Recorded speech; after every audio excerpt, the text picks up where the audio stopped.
Halo teman-teman, perkenalkan saya Mutia Azura. Selamat datang di kelas Storytelling and Creative Writing, khusus karya tulis non-fiksi. Sedikit latar belakang tentang saya. Saat ini, saya bekerja di sebuah creative agency di Jakarta, yaitu Ogilvy Indonesia sebagai content writer. Selain itu, saya juga aktif membuat konten untuk podcast salah satu komunitas perempuan di Jakarta. Dan sekarang, saya akan menjadi trainer untuk kelas Storytelling and Creative Writing ini. Kita tahu, di era digital saat ini, semua orang bisa menulis apapun di platform manapun. Bahkan, coba deh lihat, setiap kita membuka portal media online atau mengakses internet, ada ratusan konten yang dibuat oleh banyak orang, bahkan dibagikan lebih banyak setiap harinya. Nah, hal-hal seperti ini pasti membuat konsumen jadi lebih picky dalam memilah informasi yang mau dilihat atau dibaca.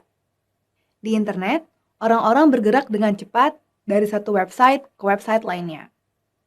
Menurut penelitian Nielsen, 79% pembaca internet memindai atau melakukan scanning artikel terlebih dahulu sebelum membaca keseluruhan isi secara mendetail.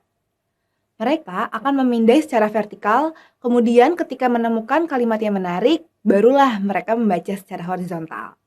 Pola ini disebut F-shape pattern karena bentuknya seperti huruf F. Terus, apa yang bisa kita tonjolkan supaya tulisan kita benar-benar dibaca oleh pengunjung?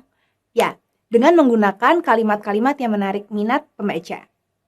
Salah satu teknik yang bisa diaplikasikan adalah penulisan kreatif dengan gaya storytelling. Narasi yang tidak kaku dan lebih bercerita efektif untuk menggugah perasaan pembaca secara personal.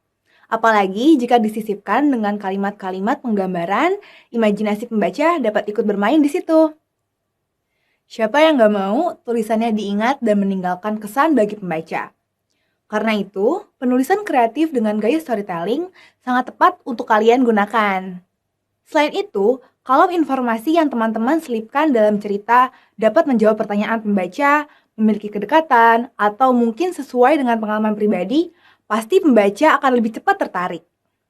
Makanya, koneksi dengan pembaca sangat penting untuk dibangun supaya pesan yang ingin kalian sampaikan lebih mudah diterima. Akan ada beberapa hal penting yang saya bahas dalam course ini. Mulai dari pengenalan terhadap storytelling dan creative writing, kemudian bagaimana cara memulai creative writing tersebut. Nah, di sini teman-teman juga harus tahu jenis tulisan kayak apa sih yang biasanya disukai oleh pembaca. Selain itu, saya juga akan berbagi rumus penting dalam mengembangkan gaya penulisan storytelling pada karya tulis non-fiksi. Nah, topik mengenai masalah yang sering dihadapi penulis juga akan saya bahas nih, termasuk tips untuk mengatasi masalah tersebut. Salah satu hal penting lainnya adalah cara mengaplikasikan storytelling terhadap suatu brand atau produk. Karena saat ini, banyak juga loh brand yang melakukan promosi dengan gaya storytelling. Terakhir, saya juga akan berbagi mengenai hal-hal yang harus kita persiapkan dalam mengembangkan karir menulis non-fiksi di dunia profesional.